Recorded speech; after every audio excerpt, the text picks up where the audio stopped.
Okay, so I'm gonna switch over in three, two, one. Okay, so hello, so welcome to Neon District Weekly. My name is Kyle Chivers. I am art director on the Neon District project, and with us this week we have got Ben. I can never pronounce your second name, Ben. You're gonna have to help me out here. It's And, Heidorn. and plus, I haven't got it in front of me. Like of all the notes that I could have prepared for this interview, your name probably is the. In fact, it's on the lower thirds here. Let's have a quick look. Yeah, there we go.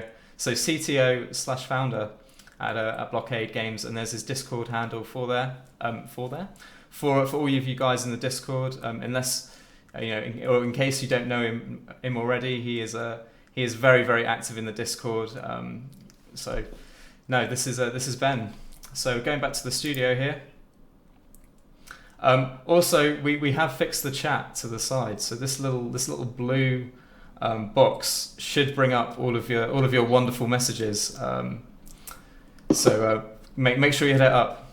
So in terms of things that have progressed in the past week, we've had quite a busy week since we saw each other last week. So we have public loadout, and the public sale is actually active now. So you can head over to the Neon District portal, sign up, and actually see I guess get a character is probably the first thing that you can do within that process there, and then you can access loot crates and obviously get a head start on having a look at some of the brilliant assets that we've been working on.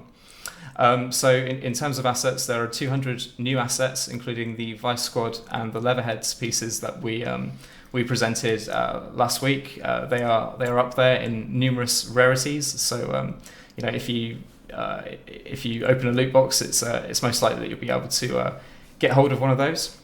So I'll probably need a hand with this one because my notes, I've just got opening of the open market, which doesn't. The opening of the open market, surely by definition, it is open. Ben, can you pop in there and explain what is the opening of the open market? Yeah, so for the past few weeks, we've had big milestones, so we want to release things every Saturday. So about 2 Saturdays ago was the actual opening of the portal, and that was letting people come in, sign up, and start to figure out like who's going to come back. And then the week after that, we opened the founder sale, and that was when you could actually start buying loot boxes and start leveling up characters and gear. And for 1 week, we made available an incredibly rare set of armor that is no longer available. And then last Saturday, we opened the public sale. So now pretty much anybody can come in, you can register, and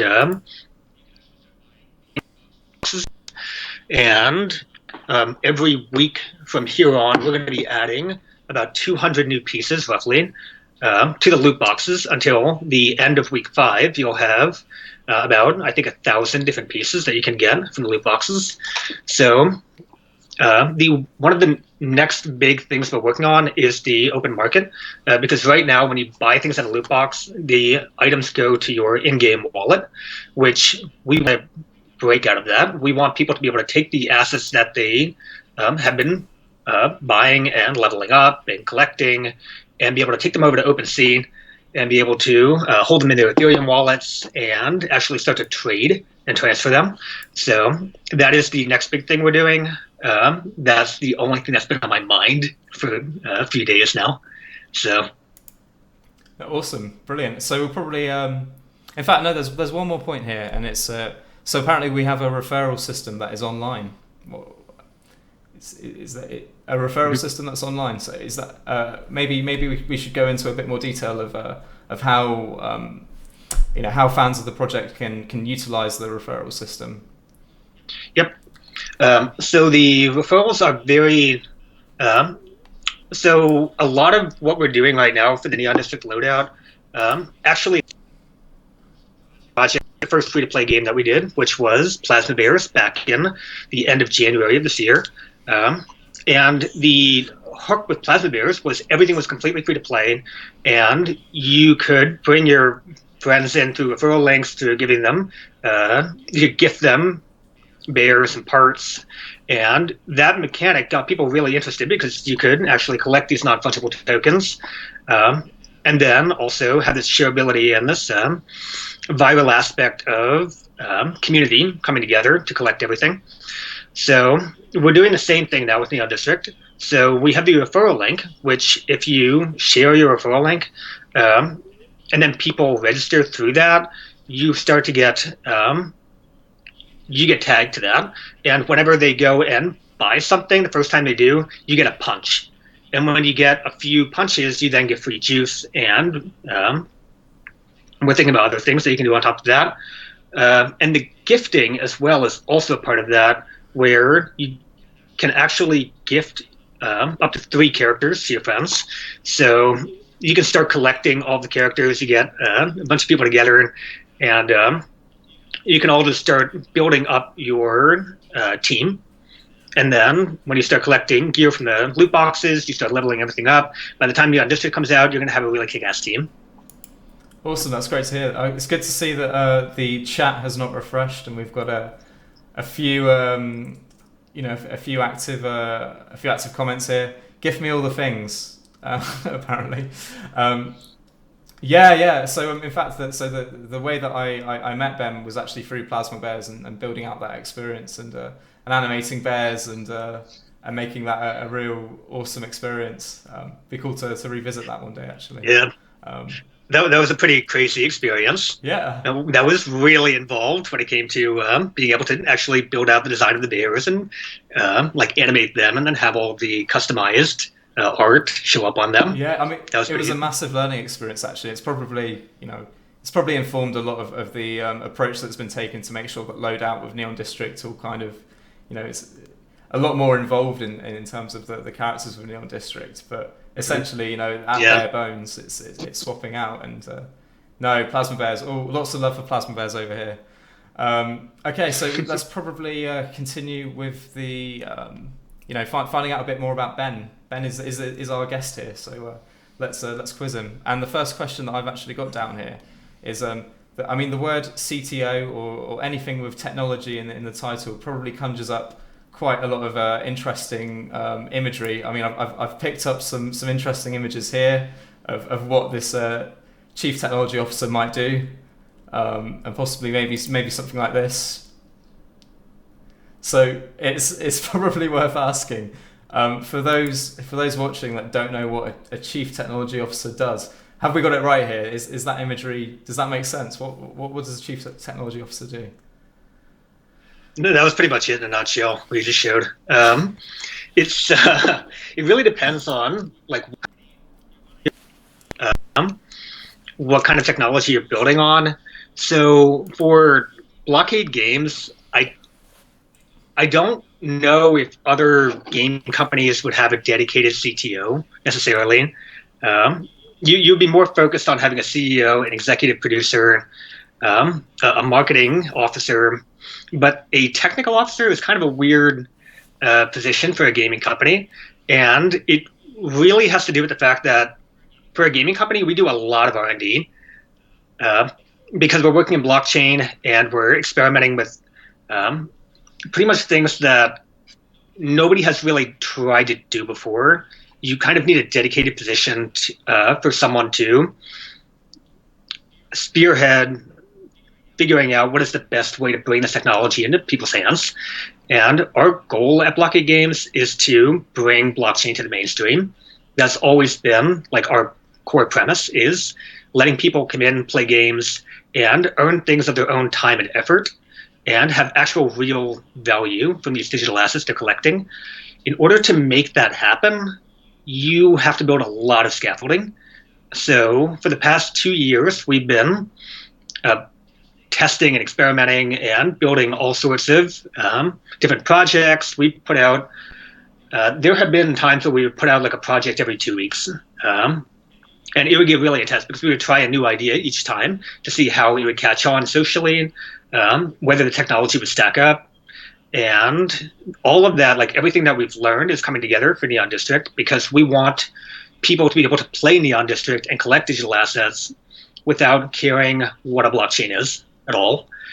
And if you do care and you do know about all this, you should be able to take your wallet and link it to your account, and then be able to hold your assets in that wallet, and then be able to buy, sell, and trade them on open markets. So there's this whole underlying technology that needs to work incredibly well and incredibly efficiently. And there is no company, there's no service that provides any of this right now. So we're building all of this in-house. So the CTO for Blockade Games, which could be very different for a CTO for other companies, is focused on making sure that what we promise to people is actually achievable. Brilliant. I was going to say, for people that have just stumbled across this stream and don't know what we're talking about, so here this is the website for the game that we're talking about here, Neon District. It's coming out in December, mid-December, and it does things very differently to many other, or you can't even compare it to many other, because it is at the forefront of of blockchain games here. So it's if you want to find out more, we have got the website here, neondistrict.io. And in addition to that, for those of you who are on Steam, we've actually got a page on Steam. Let me just there we go. So we're at the top there. So yep, you can see Neon District on Steam, and you can even add it to your wish list, so you can receive updates about the project, as we deliver those. So going back to the studio, we'll see if the chat box is filled with any more interesting messages for us. Oh, there we go. Okay. No, so it's an OpenSea shirt. So for those of you who do hold, is it Season 0 asset? So yeah, OpenSea is this digital marketplace of which I'm sure you'll be able to freely trade Season 1 assets soon. So going back to the studio, next question I've got down here. So obviously we've talked about previous projects, about Plasma Bears in particular, but going way before that, how did you get involved? Or you in your little informational bit, it says co-founder. So you've obviously been here from the very, very start. How did you get involved in making games that utilize blockchain technology? I guess that's really, how did I get involved with Blockade Games at all?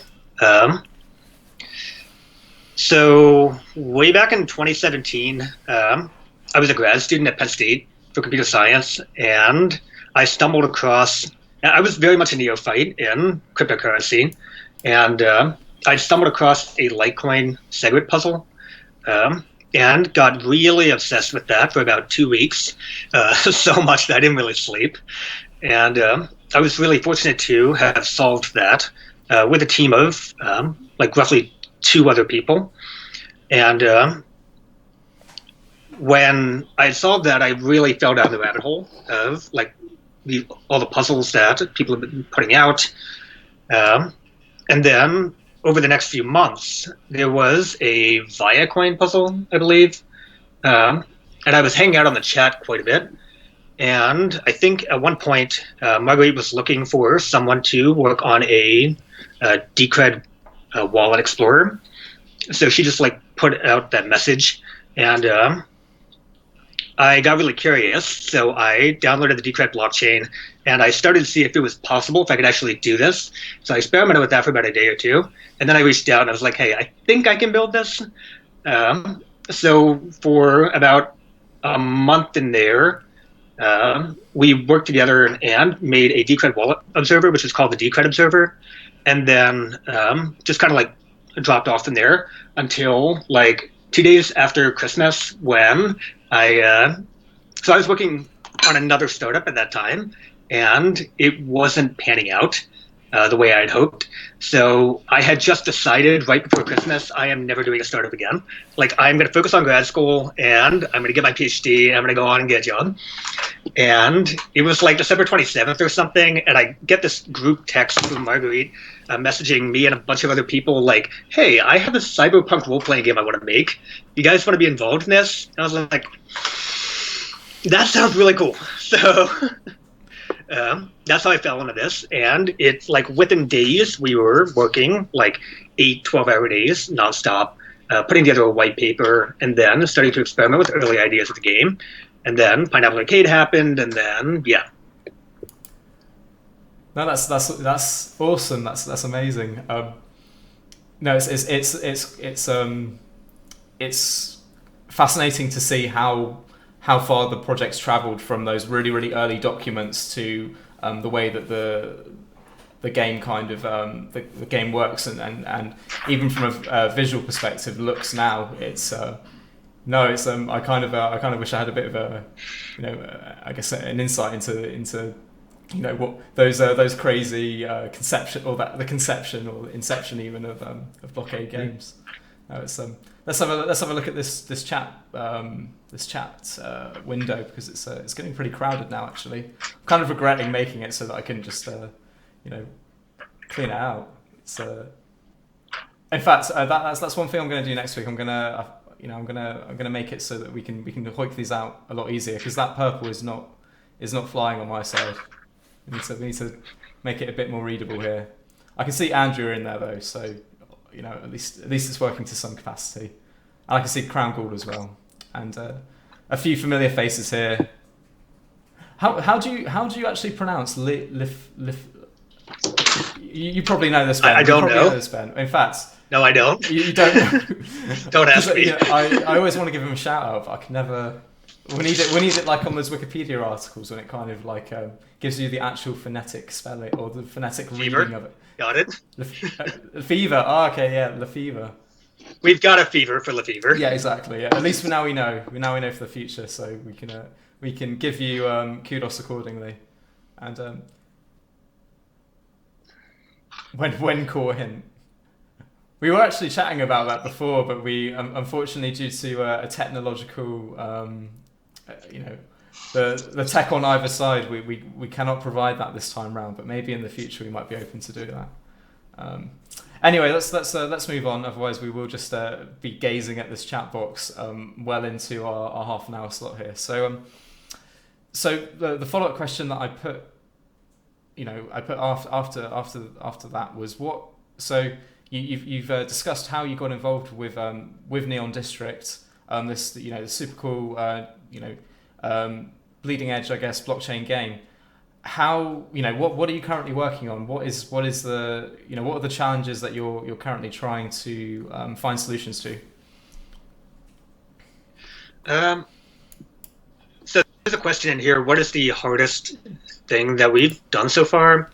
It seems to always be that there's a new hardest thing because once you solve or at least come to like a temporary solution for a problem, you just close it, move on to the next thing.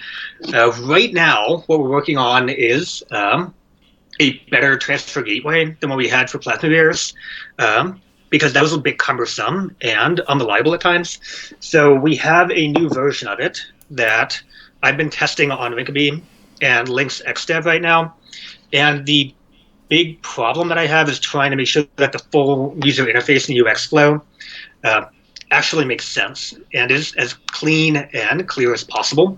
So it's not just taking this technology to let people transfer their assets in between, like the game sidechain and the Ethereum mainnet and any other blockchains that we support, but also being able to do it in a clear manner that people can understand where their assets are at any given time, and they can still control them and have full ownership of them. So trying to juggle all of that while still managing a great user experience for people playing the actual game is pretty difficult. So I'll be working on that. I have been working on that for about a week now, and we'll be working on that until we get the first version of this out on alpha. So I guess that poses another question. Another question that I'm personally quite interested in. What is the biggest challenge here? Is it actually developing new technology or supporting traditional gamers to start to deal with blockchain assets as they would with assets that they've accumulated through the pre or the current walled garden kind of situation or walled garden kind of well, what's the word? What's the word I'm looking for? The walled gardens that they're currently playing in is probably the best way to put it there. What's the biggest what's the biggest challenge that you face, or is it a hybrid of both? There's a lot that goes into it because it's like a delicate balance of experience and solid working tech. So you want, like, we are still really in the early stages of people building blockchain applications. It might not feel like it anymore after we had that big bubble back in the end of 2017. It might feel like everybody knows about it now and it's mainstream, and that's really not the case because the technology, like the games that we're building right now that are blockchain games, and when I say we, I mean the entire ecosystem, not just blockchain games. Um, and all the applications, the decentralized applications people are making, they all require technical expertise. They are not simple in any way. So the this is like the early days of like people talking in IRC, like managing servers and like knowing how to connect to everything and knowing where all your friends are using old, FTP software, as opposed to just going to YouTube and playing a video. So the way things are being built right now and the way that most people are taking this approach is you build with decentralization and security first, and then you try to work toward user experience and bringing in the mainstream.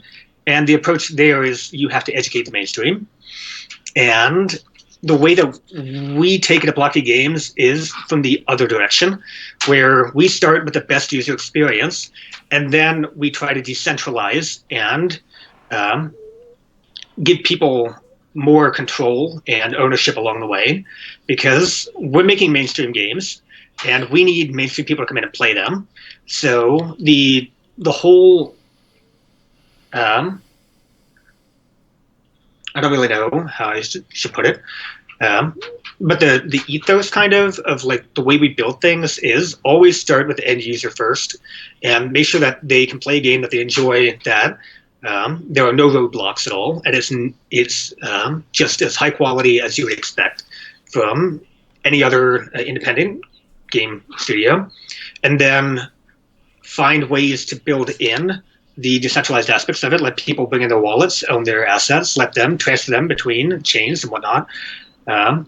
So that balancing act, like that general principle of what we're trying to build, it might not be one particular piece of technology, but that entire banner of being able to make a mainstream experience that still has security and decentralization built in, that is that's the end goal.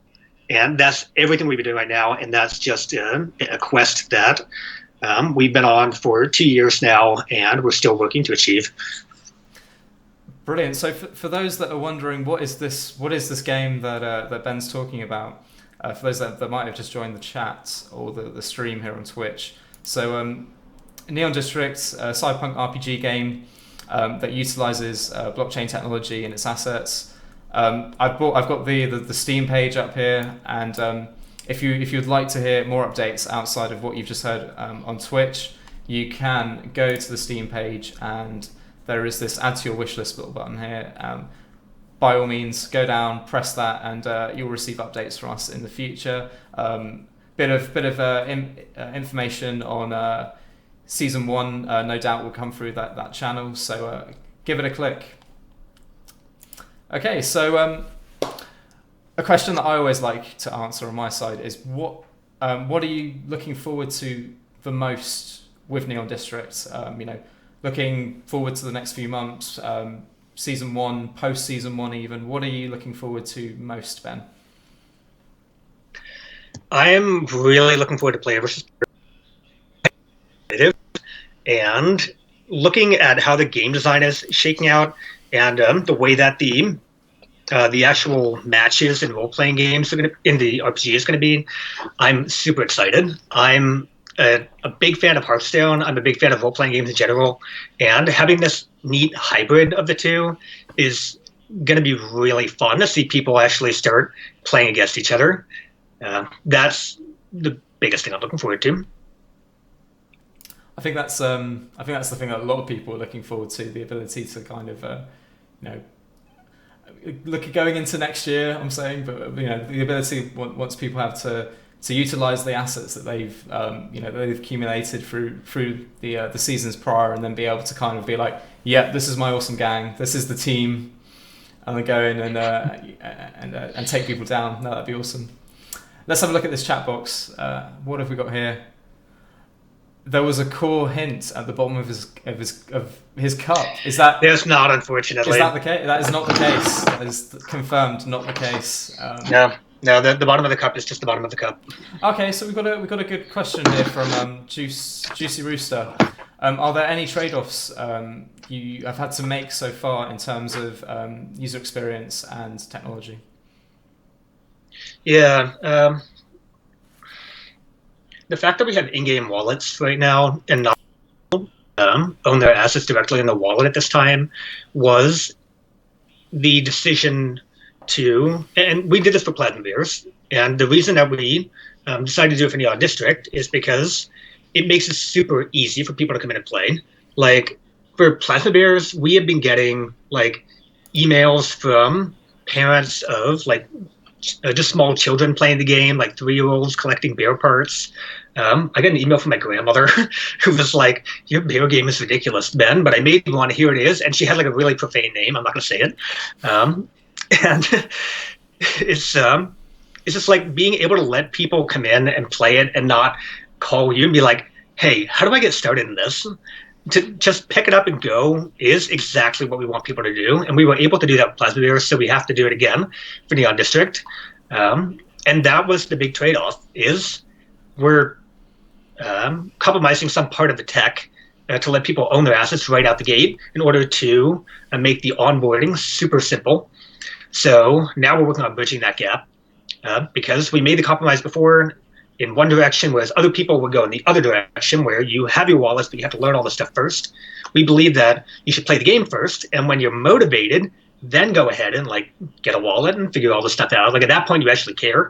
You're not going to care when you don't even know what the game is like. So that's the current approach, and that's the trade-off we've been making right now. The end goal, of course, is that every trade-off will be a choice that the player can make, not that we make as the game maker. Awesome. I can see that we are. Have we got a follow-up to that? Fever's back in there. Fever's got a good question. So will you be able to play the game with the assets in your wallet, or will you have to send the assets back to the game wallet? How does that work? This is fun because I actually get to answer the question I've been thinking about all day today. So again, this is like still being worked on, but the idea is that you should be able to hold the assets in whatever wallet you want, and then still be able to play them in the game. We kind of did this a little bit with Ledger of Zabo, where your tokens were held in your Ethereum wallet, and all you did was sign proof that you owned the wallet, and then we were able to pull everything in, and then you could actually play the game with those tokens. We would like to do the same thing for Neon District. And the only big issue with that is there are some functions in the contract that right now with in-game wallets, we can perform them behind the scenes, and the player never has to know that they're signing a transaction. There's only a few transactions that you actually have to sign for, like transferring your assets, the most obvious one. So in order to support that, we need to basically build in layers of switches. So if your assets are in the in-game wallet, then we just do what we always do. If they're in a Loom wallet, but you've signed our in-game wallet the ability to transfer on your behalf, then there's a little bit of setup there, but we can still transfer things around on your behalf. If you own them in an Ethereum wallet, that's where it gets hairy because we're trying to make the game available on Nintendo Switch, for example, and you can't exactly sign a transaction through your Switch right now. Very, very true. So we've approached our half an hour mark on the show, which is usually I mean, this was the cut-off point, really. However, I've realised that we haven't actually gone through any of the concepts for this week's loadout, which I know that a lot of people will probably be very excited to see. And also, there is, we're probably going to be looking at another 10 minutes here, I think. But there is some concepts because I know how well that went down last week. We've got some concept that I do not believe has been shared yet. But it kind of gives you a bit more of an idea of the world that surrounds Neon District. So let's jump into that. So okay, so for this week, so we've been continuing with the theme of syndicates, and so we're going to be introducing two more this week. So we've got a Mimir, which is this very militaristic. It's influenced by, I guess, different standard issue for military personnel around the world. We've got some examples. Particularly in these two to the side, we've got some digital camo on the top and the bottom half. A lot of combat trousers. In the middle, you've got more of a, I guess, potentially a slightly Top Gun influenced piece with the bomber jackets, the aviators, and whatnot. So Mimir are the militaristic, vigilante group that sits within the Quarter, which we'll be exploring in season 1. So in addition to that, we have another syndicate here. So we've got Zhenjun, which is a kind of like a bit of a youth movement in the Quarter. So Zhenjun are they're a group of hustlers essentially. They they feel like they've got a lot to prove in the Quarter against the Leatherheads, the Mimir and Vice Squad. So they're a bit naive. But they've got a pretty amazing look.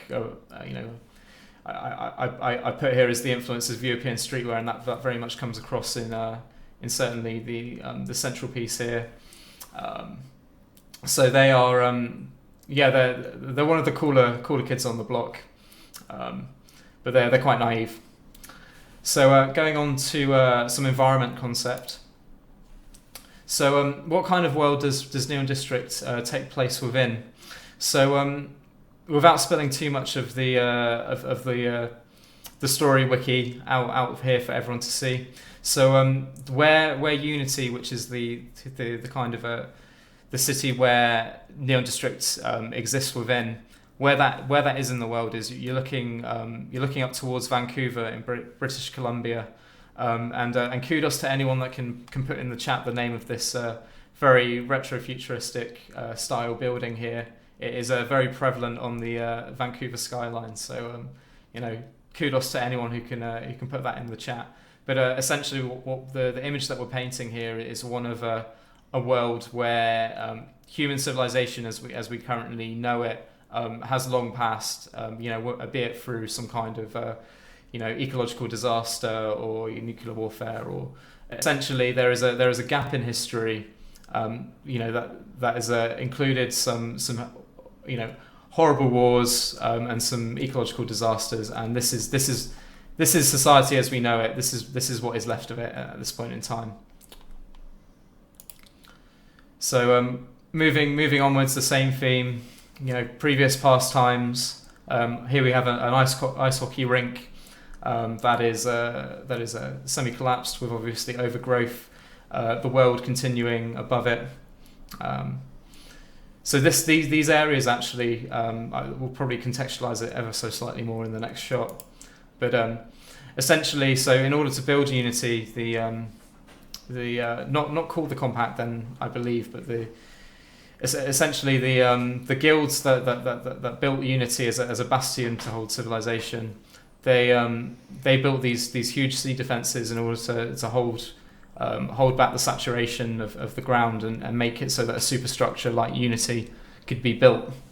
So here we have a bit of contextualization of that, of like the previous, the kind of vehicles we're seeing here, possibly a few decades in the future. That's probably how far we got, right?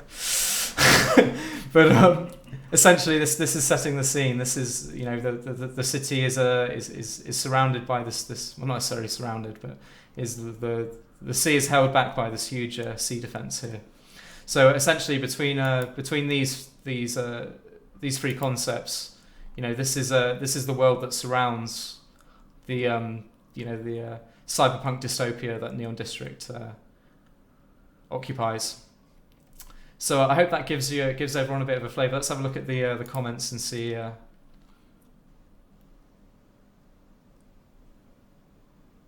Omega hat. Are these all? Are they onto it? Are they onto that clue? Staff meeting time. Rest in peace. Yeah, we're getting pretty close to stand up, aren't we?